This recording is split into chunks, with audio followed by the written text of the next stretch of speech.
नमस्कार. ट्रिग्नॉमेट्रीची mix examples आपण बघतोय. आत्तापर्यंत सगळे ट्रिग्नॉमेट्रीच्या फॉर्म्युल्यांची रूल्सची लिस्ट तुमची लिहून झालीच असेल आणि ती तुमची पाठ झालीच असेल. तर कुठलाही फॉर्म्युला कुठलाही रूल कुठल्याही एक्झाम्पलला लागू शकतो. सो आपण नेक्स्ट एक्झाम्पल आता बघूया. If a plus b plus c is equal to pi, then prove that cos square a by 2 plus cos square b by 2 minus cos square c by 2 is equal to 2 cos a by 2 cos b by 2 sin c by 2. आता आपल्याला तो rule माहिती आहे. आपण एक triangle काढला होता आणि एबीसी हे जर त्याचे अँगल घेतले कॅपिटल एबीसी तर cos of A plus B upon 2 is equal to sine C by 2 होतं वगैरे. ते रूल्स किंवा ते फॉर्म्युले आपल्याला माहिती आहेत. तर त्या फॉर्म्युल्यांपैकी काहीतरी अप्लाय करायला लागेल असं दिसतंय, कारण कॉस ए बाय 2 किंवा साइन सी बाय 2 वगैरे अशा टर्म्स आलेल्या आहेत. आणि ए बाय 2 बी बाय 2 हे अँगल आले तर डबल अँगलचे पण कदाचित फॉर्म्युले आपल्याला अप्लाय करायला लागतील, कारण डबल अँगलमध्ये ते हाफ होतात अँगल वगैरे ते सगळं होतं. त्यामुळे काही ठिकाणी डबल अँगलचा फॉर्म्युला अप्लाय करायला लागेल, काही ठिकाणी तो रूल अप्लाय करायला लागेल. Cos of A plus B upon 2 आहे ना, is equal to sine C by 2 वगैरे तो, कारण इथे साइन सी बाय 2 पण दिसत आहे आणि कॉसच्या टर्म्स पण दिसत आहेत. सो आपण LHS कन्सिडर करूया. फॉर्म्युले वगैरे अप्लाय करून काय सिम्प्लिफाय होतं ते चेक करू. So consider LHS cos square a by 2 plus cos square b by 2 minus cos square c by 2. आता सगळे हाफ अँगल दिसत आहेत. त्याचं जर आपल्याला कम्प्लीट अँगल करायचं असेल तर डबल अँगलचे फॉर्म्युले अप्लाय करायला लागतील. आता कॉस स्क्वेअरसाठी डबल अँगलचे फॉर्म्युले माहिती आहेत आपल्याला. कॉस स्क्वेअर थीटा असेल तर कसं घेता येतं, 1 प्लस कॉस 2 थीटा अपॉन 2. तो हा फॉर्म्युला बरेचदा झाला आहे अप्लाय करून. एक्झाम्पल्समध्ये पाठही झाला असेल. आता डबल अँगल जे कॉसच्या डबल अँगलचा फॉर्म्युला अप्लाय करूया. या दोन टर्म्सना अप्लाय करूया.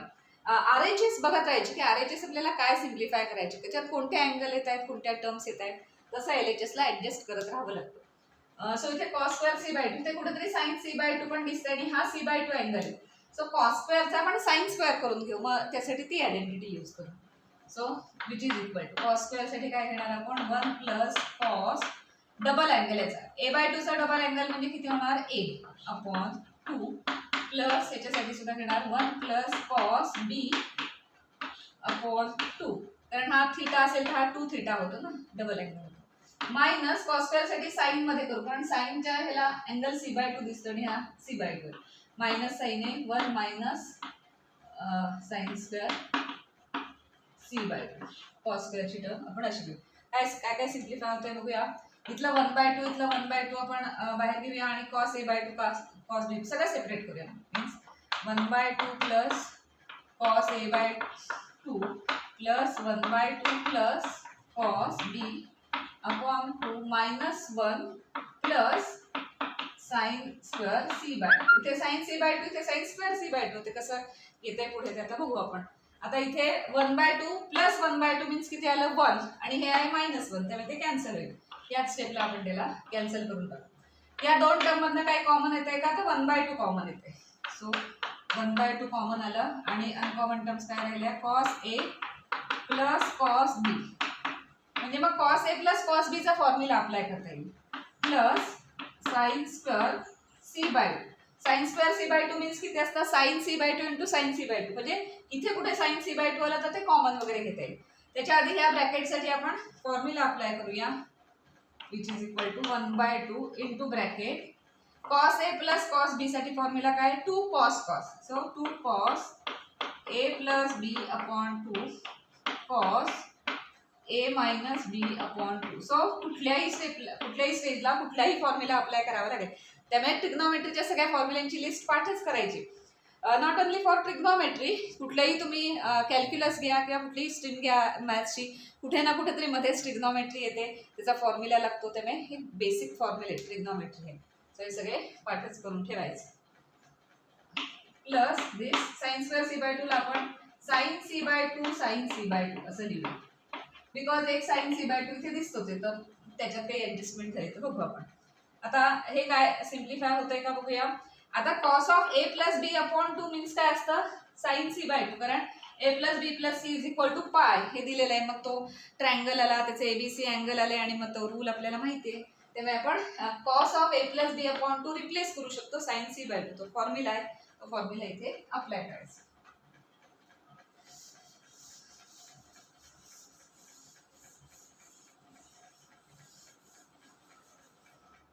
आता इथे काही कॅन्सल होतंय का, तर इथे मल्टिप्लिकेशन मध्ये आहे सगळं ते, म्हणजे 2 आणि 2 कॅन्सल झाले. So cos of a/2 plus a + b/2 ला आपण sin c/2. So which is equal to sin c/2. का आपण घेतोय, कारण इथे पण 2 sin c/2 म्हणजे पुढे कुठे कॉमन वगैरे घेता आलं तर. So sin c/2 into cos a - b/2 plus sin c/2 into sin c/2. आता याच्यातनं काही कॉमन येते का दोन टर्म्स मधनं, तर कॉमन येते. आणि sin c/2 ला ज्या स्टेजला हवं तेव्हा पुन्हा cos ऑफ a + b/2 करताच येईल, त्यामुळे तो काय प्रश्न नाही. आता आपल्याला sin c/2 कॉमन काढायचे, म्हणून आपण इथे पण sin c/2 करून घेतला. आणि हे का कन्वर्ट केलं, कारण RHS मध्ये कुठेतरी sin c/2 ही टर्म दिसते, म्हणजे ती दिसायला हवी, यायला हवी इथे.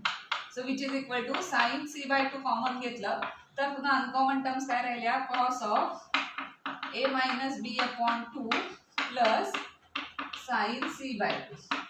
पण आता इथे ह्या दोघांच्या ऍडिशनचा फॉर्म्युला आपण नाही अप्लाय करणार. आता इथे साइनचं पुन्हा कॉस करूया.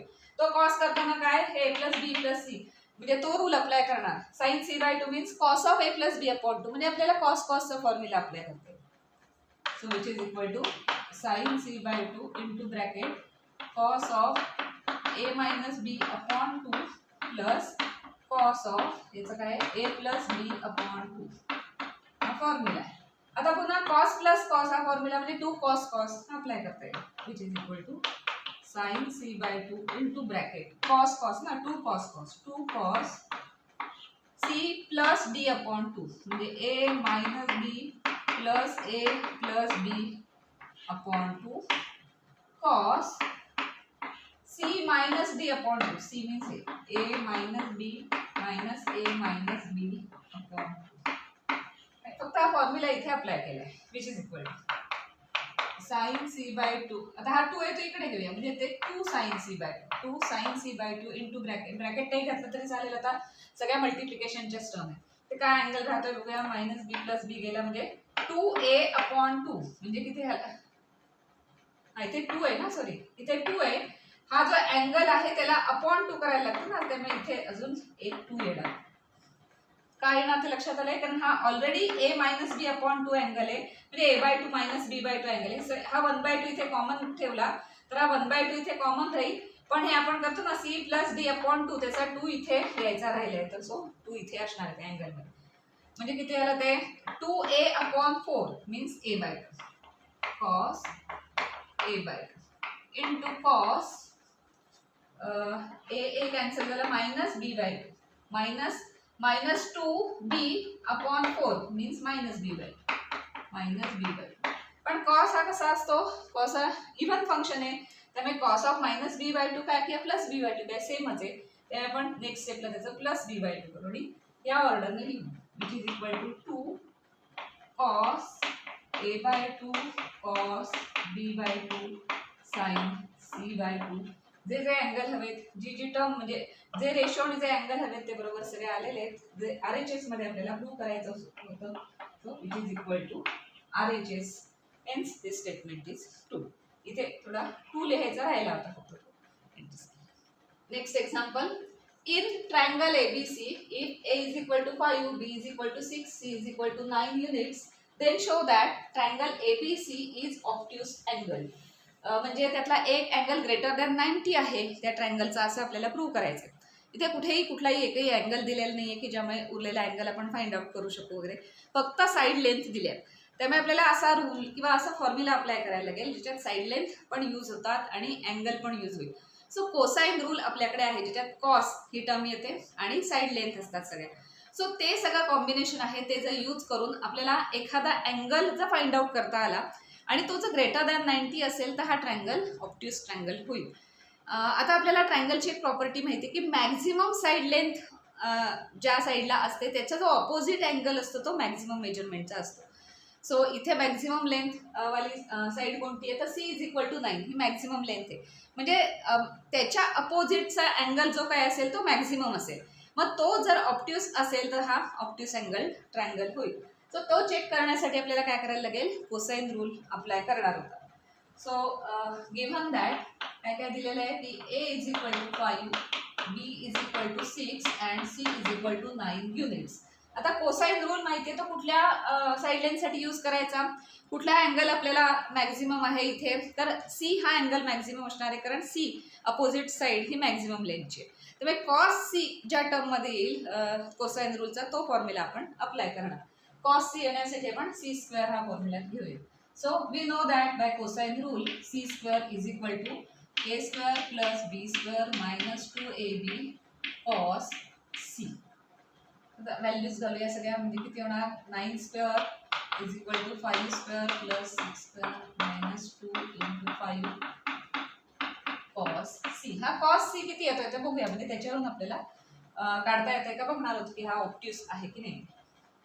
So that implies 81 is equal to 25 plus 36 minus 30 आणि 60 60 cos C.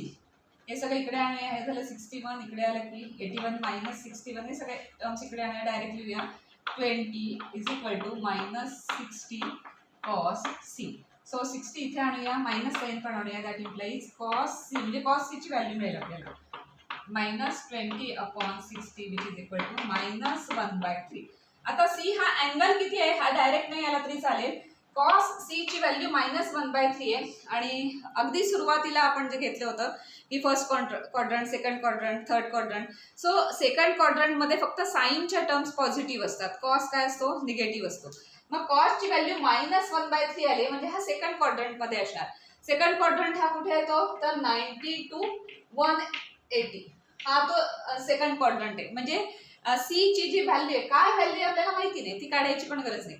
फक्त आपल्याला कॉस सी काय दिसतंय, मायनस 1/3, म्हणजे तो नक्की कुठल्या क्वाड्रंटमध्ये असेल, तर सेकंड क्वाड्रंटमध्ये असेल. So second quadrant means in between 90 to 180 त्याची व्हॅल्यू असणार आहे. आणि ऑब्ट्यूस अँगल म्हणजे काय, 90 to 180 मध्ये असणारा angle. So C must be obtuse, आणि हा एक अँगल ऑब्ट्यूस झाला म्हणजे ट्रायंगल ऑब्ट्यूस होईल. आलंय लक्षात. आपण ते सुरुवातीला घेतलं होतं, सर्कल वगैरे घेतलं होतं, आणि त्याच्यावरून सगळ्या क्वाड्रंटमध्ये कुठले रेशो पॉझिटिव्ह असतात, कुठले निगेटिव्ह असतात, हे सगळं बघितलं. फर्स्ट क्वाड्रंटमध्ये सी असणार नाही, कारण कॉस सी निगेटिव्ह आलंय, आणि फर्स्ट क्वाड्रंटमध्ये ऑल रेशोज आर काय असतं, पॉझिटिव्ह असतात, म्हणजे तो त्याच्या पुढच्या क्वाड्रंटमध्ये जाईल निगेटिव्ह झाल्यामुळे. आणि सेकंड क्वाड्रंटमध्ये फक्त साईन पॉझिटिव्ह असतं, कॉस निगेटिव्ह आहे, म्हणजे कन्फर्म तो तिथे सेकंड क्वाड्रंटमध्ये आहे. So cos C is equal to minus 1/3, म्हणजे काय मिळालं, that implies cos C is negative less than 0 झाला ना, cos C is negative less than 0, that implies C must be in second quadrant, must be in second quadrant. म्हणजेच काय होणार, therefore 90 less than or equal to C less than or equal to काय असणार आहे, 180. आता C exactly 90 पण नसणार, कारण मायनस 1/3 व्हॅल्यू आहे, त्यामुळे एक्झॅक्टली 90 पण नसणार. So 90 less than C less than or equal to 180, म्हणजेच काय झाला, C हा ऑब्ट्यूस अँगल झाला, ग्रेटर दॅन 90 आला ना. So C is obtuse, so C is obtuse angle, and therefore triangle ABC is obtuse angle triangle. Obtuse angle triangle झाला, कारण त्यातला C हा काय झाला, ऑब्ट्यूस अँगल झाला. या व्हॅल्यूवरून आपल्या लक्षात आलं कुठल्या क्वाड्रंटमध्ये, त्यावरून कळलं तो ऑब्ट्यूस अँगल आहे.